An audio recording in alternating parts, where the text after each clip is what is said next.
नेपाल में गढ़ी माई नाम का एक उत्सव होता है जो कि कुख्यात है दुनिया में सबसे हिंसक धार्मिक उत्सवों में से एक होने पर, या शायद सबसे ज़्यादा ही है वो हिंसक धार्मिक उत्सव। उसमें लाखों जानवर कटते हैं। ये जो धर्म के नाम पे सब नकली कारोबार चल रहा है, इसकी पोल नहीं खोली जाती, तब तक इस तरह की चीज़ों को रोकना असंभव रहेगा। हिंदुस्तान एक धर्म और आस्था का देश है, जहाँ पे धर्म को हमेशा सर्वप्रिय और प्रधान में रखा गया है। पर ये धर्म के आड़ में जिस तरीके से पशु बलि की जाती है, उस पर पीपल फॉर एनिमल्स और ह्यूमन सोसाइटी इंटरनेशनल इंडिया द्वारा एक मुहिम शुरू की गई है। इस मुहिम के में मुख्य अतिथि के रूप में आचार्य प्रसाद जी मीडिया से संबोधित करते हुए देश को जागृत करने की, बिहार वासियों को जागृत करने की कोशिश कर रहे हैं। ये पहले सुनते इस वीडियो में उनका क्या कहना है। आप सभी लोगों का धन्यवाद कि आप आज इस खास मुद्दे को सूचित करने के लिए जन तक पहुंचाने के लिए हमारे साथ आए हैं। आचार्य जी का धन्यवाद जो उन्होंने इतनी इम्पोर्टेंट एक इशू को, जो बिल्कुल बिहार को एक प्लेग की तरह पकड़ रहा है, पशु बलि का मुद्दा, उस पर चीफ सेक्रेटरी मुख्य सचिव महोदय से मुलाकात करने के लिए हमारे दो संस्थाओं के साथ आए हैं। दो संस्थाएं जिनका नाम है ह्यूमेन सोसाइटी इंटरनेशनल इंडिया और पीपल फॉर एनिमल्स। तो ये दो संस्थाएं हम पिछले 10 साल से काम कर रहे हैं पशु बलि के खिलाफ। मेरा नाम गौरी मौलिकी है और उच्चतम न्यायालय में इस मुद्दे को उठाने के लिए स्पेशली गढ़ी माई जो नेपाल में होता है, वहां पर पशुओं का निर्यात, अवैध निर्यात जो बिहार से होता है, उसको रोकने के लिए हम इस मुद्दे को लेके गए थे माननीय उच्चतम न्यायालय में। और उन्होंने बड़े सख्त निर्देश दिए कि प्रदेश सरकार को सीमावर्ती इलाकों पे तो रोकना ही है पशुओं को, बल्कि जो हमारे अंदरूनी जिले हैं, कहीं पे भी अगर पशु बलि होती है, किसी भी मंदिर में पशु बलि होती है, तो लोगों को उससे डिस्करेज करना है, लोगों को उससे रोकना है, उनमें जागृति फैलानी है। अब ये काम कुछ समय थोड़ा थोड़ा करा है बिहार सरकार ने, पहले भी किया है। आज हमारी जो मुलाकात हुई है मुख्य सचिव महोदय से, वो काफी प्रेरणादायी है और उन्होंने जैसा कि आचार्य जी ने बताया, बिल्कुल आश्वस्त किया है कि ऐसा रोका जाएगा। 7 दिसंबर को जो लाखों जानवर, पशुधन हमारा बिहार का, लोग हमारे गरीब लोग, किसान बिहार के जो जाने वाले हैं नेपाल, उनको सीमा पे रोका जाएगा, उनको उनके गांव में रोका जाएगा, पशुधन को यहाँ से अवैध निर्यात होने से रोका जाएगा। सुप्रीम कोर्ट की जो डायरेक्शंस हैं उनका अनुपालन सुनिश्चित किया जाएगा और इस संबंध में जो भी शासनादेश बिहार सरकार को देने हैं, वो तमाम डिस्ट्रिक्ट मैजिस्ट्रेट्स को और तमाम विभागों को पारित करने के लिए निर्देश देंगे।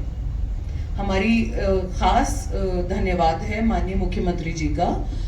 हमारी संस्था की जो अध्यक्ष हैं श्रीमती मेनका गांधी जी, उन्होंने माननीय मुख्यमंत्री जी से इस संबंध में बात करी है और उनको एक पत्र भी प्रेषित किया है, जिसके आलोक में ही आज की हमारी जो बैठक थी मुख्य सचिव के साथ, वो संपन्न हुई है। हमारी उम्मीद है हम काम करते रहेंगे बिहार सरकार के साथ और उम्मीद है कि जन जन तक, गांव गांव तक इस पशु बलि की कुप्रथा को रोका जाएगा। और आलोक पर्णा जी जो मेरे साथ हैं, वो इसके संबंध में थोड़ा और बताएंगे। Thank you. मैं आलोक पर्णा हूँ ह्यूमेन सोसाइटी इंटरनेशनल इंडिया से। ये जो पशु बलि हो रहा है, ये 5 साल में हर एक बार पशु बलि हर हफ्ते होता है बिहार और इंडिया, भारत में। मगर ये जो गढ़ी माई है वो 5 साल में एक बार होता है, जहाँ पे लाखों जानवर इलीगली ट्रांसपोर्टेड होते हैं, पैदल या ट्रैक्टर। जो बहुत छोटे छोटे बछड़े होते हैं और फिर जो गोट्स के बच्चे होते हैं 10 दिन 20 दिन, उनको लिया जाता है। और यहाँ पे क्या होता है कि बच्चे, जो हमारे बच्चे हैं 4, 5, 6 साल के, वो लोग पकड़ के लेके जाते हैं और उनके सामने ये बलि होता है। तो उनके मानसिक संतुलन पे क्या प्रभाव पड़ेगा हम बता नहीं सकते।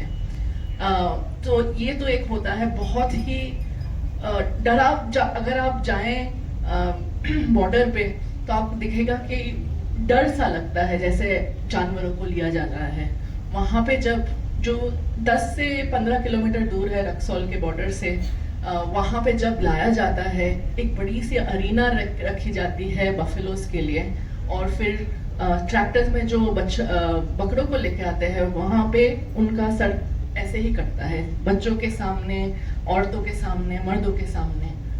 और ये बहुत ही दर्दनाक विजुअल है, और इससे ऑफ कोर्स मानसिक संतुलन पर प्रभाव पड़ता है, हमारी अगली पीढ़ी पे प्रभाव पड़ता है, क्योंकि वो लोग डिसेंसिटाइज हो जाते हैं कि हाँ हम जानवरों को ऐसे ट्रीट कर सकते हैं, और अगर जानवरों को ऐसे ट्रीट कर सकते हैं तो मनुष्य को भी बाद में ट्रीट कर सकते हैं वैसे।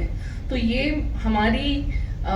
हम बिहार सरकार से मिले हैं, मगर हमारी यही आग्रह है कि हमारी जो जनता है, जो जाति है, जाए गढ़ीमाई, मगर फूल, मिठाई और कुछ और चढ़ाए, मगर रक्त ना चढ़ाए। मगर क्योंकि कोई भी माँ ऐसी नहीं होगी जो किसी के बलि को वो चाहेगी, क्योंकि हमारे जैसे बच्चे हैं वही जानवरों के भी बच्चे हैं। तो ये जो गढ़ीमाई है ये अंधविश्वास पर चलता है। आज बारिश ना आए तो मैं सैक्रिफाइस करता हूँ, कल मेरे बच्चों को ठीक हो जाए कुछ डिजीज से तो मैं सैक्रिफाइस कर दूंगा। तो ये हम अगर विकसित राज्य होना चाहते हैं तो हमें ये पुरानी ऑब्सोलीट जो कुप्रथा है उसको हमको पीछे छोड़ के प्रोग्रेस की तरह बढ़ना है। एक विकसित भारत बनने के लिए हमको ये कुप्रथा छोड़नी पड़ेगी। तो मेरा यही आवेदन है जनता को कि वो प्लीज जानवरों को ना लेके जाएं। ये जो गांव-गांव में बलि हो रही है जिसकी आप बात कर रहे हैं, वो सिर्फ एक तरीके से रुक सकती है कि धर्म का जो विकृत स्वरूप है, जिसको जनता मान के बैठी है कि इसी को धर्म कहते हैं, और जिसको मैं कहा करता हूँ लोक धर्म, जब तक उसको हटा करके धर्म वास्तव में क्या है ये लोगों तक नहीं पहुंचाया जाएगा, तब तक धर्म के नाम पर बलि हो, तमाम तरह के अंधविश्वास हो, टोने टोटके हो, जातिवाद हो, स्त्री शोषण हो, ये सब चलता ही रहेगा। देखिए समाज में आप अगर पाएंगे कि बुराइयां हैं तो उसमें से आप पाएंगे 3/4 बुराइयां तो धर्म के नाम पर ही चल रही हैं। अभी जैसे गौरी जी ने सती प्रथा का उल्लेख किया, वो सामाजिक बुराई बाद में थी, वो बनी इसलिए रह पाई क्योंकि प्रचार ये किया गया कि ये धर्म सम्मत है।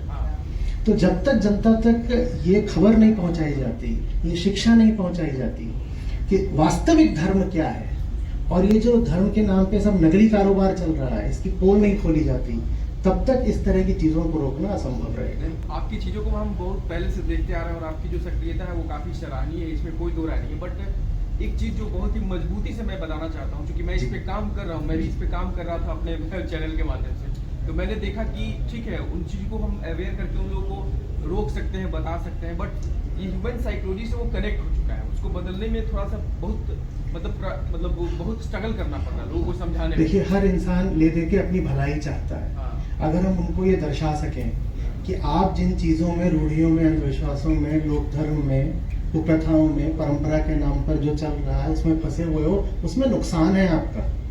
अगर हम ये साफ साफ दिखा पाए, क्योंकि ले देख के हर आदमी को अपनी बेहतरी चाहिए, अगर हम ये दर्शा सकें कि आप जिन धर्मों पर चल रहे हो उसमें आपकी बेहतरी नहीं है, लेकिन जो धर्म वास्तव में है वो मानव मात्र की बेहतरी के लिए उसमें होगी बेहतरी, तो फिर कोई कारण नहीं है कि आदमी असली धर्म की ओर नहीं आएगा। लेकिन वो दर्शाना पड़ेगा, वो दर्शाना पड़ेगा। समझ गया आपकी बात को। जी जी जी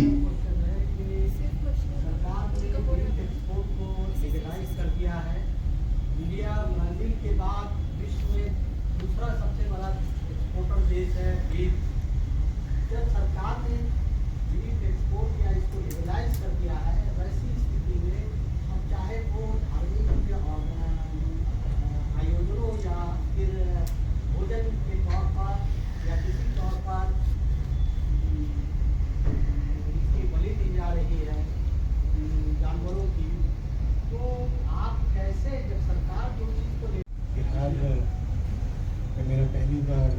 आगमन हुआ और मेरे लिए बहुत खुशी की बात है कि बहुत ऊंचे और बड़े पवित्र, बड़े करुण उद्देश्य के लिए हुआ और इसके लिए मैं आवाज नहीं आ रही है आपकी। गौरी जी को हार्दिक धन्यवाद देता हूँ। मैं थोड़ा सा इसमें जो संदर्भ है वो आपको बता देता हूँ। नेपाल में गढ़ी माई नाम का एक उत्सव होता है जो कि कुख्यात है दुनिया में सबसे हिंसक धार्मिक उत्सवों में से एक होने पर, या शायद सबसे ज़्यादा ही है वो हिंसक धार्मिक उत्सव। उसमें लाखों जानवर कटते हैं, हर 5 साल में एक बार होता है और इस साल वो होने जा रहा है। बलि के दिन 7 और 8 दिसंबर निर्धारित है और सबसे जो खेद की बात है, विडंबना है कि जो हिंसा की धरती रही है, बुद्ध और महावीर की धरती रही है बिहार, ज़्यादातर जो जानवर जाते हैं गढ़ी माई में वो बिहार से जाते हैं। बिहार के जो सीमावर्ती ज़िले हैं वहाँ के लोग बलि देने के लिए नेपाल में अपने भैंस, बकरे और मुर्गे और कबूतर ये लेके जाते हैं और बलि चढ़ाते हैं। तो आप लोगों के प्रयासों से माननीय उच्चतम न्यायालय ने 2014 में ही आदेश पारित कर रखा था, निर्णय दे रखा था कि इस पर बिल्कुल रोक लगनी चाहिए, क्योंकि भारत का जो पशुधन है उसका परिवहन करा जा रहा है, ये एक तरह का अवैध निर्यात है। और उसके बाद 2019 में भी बिहार सरकार के कई विभागों ने आदेश पारित करे थे कि इस पर रोक लगे, न सिर्फ गढ़ी माई के सफदर में बल्कि बिहार में भी जहाँ कहीं पर भी पशु बलि होती हो उस पर रोक लगे। तो अब 2024 में फिर से वो दिन आ गया है, बस कुछ हफ्तों की बात है। तो हम उसके लिए आए थे और बिहार के चीफ सेक्रेटरी महोदय से मुलाकात हुई, बहुत अच्छी मुलाकात रही और उन्होंने हमें पूरी आश्वस्ति दी है कि इस पर पूरी रोक लगाई जाएगी। तो ये हमारी यात्रा का संदर्भ है और हम उम्मीद कर रहे हैं कि बिहार का नाम इस चीज़ के लिए ना जाना चाहे। बहुत गौरवशाली इतिहास रहा है और आज जहाँ बिहार खड़ा है वहाँ वो ऊंचाई की तरफ अग्रसर होने का प्रयास कर रहा है। बहुत दूसरे ज़रिए हैं, बहुत दूसरे क्षेत्र हैं जिसमें बिहार का नाम प्रसिद्ध होना चाहिए, इस चीज़ के लिए नहीं। जैसा कि आपने इस वीडियो में सुना कि कई पशु, लाखों की तादाद में पशु नेपाल तस्करी के रूप से भेजे जाते हैं गढ़ी माई, दिसंबर में होने वाली उनके उत्सव गढ़ी माई की बलि चढ़ाने के लिए। यहाँ पर पीपल्स फॉर एनिमल और ह्यूमन सोसाइटी इंटरनेशनल द्वारा ये एक मुहिम शुरू की गई है जहाँ पर ये जो तस्करी है ये रोकी जा सके और लोगों में, आम जनता में, बिहार के वासियों में एक जागरूकता फैलाई जा सके, जहाँ पर ये बलि प्रथा थम सके। इसके लिए उन्होंने मौजूदा सरकार से भी बात की है। सरकार ने आश्वासन दिया है कि वो पूरी तरीके से एक मुहिम शुरू करेंगे जहाँ पर ये तस्करी नेपाल बॉर्डर पे रुक सके और जो गढ़ी माई जो उत्सव होता है वहाँ पर बलि की प्रथा थम सके। तमाम खबरों के लिए जुड़े रहे, हमारे साथ देखते रहे आगामी।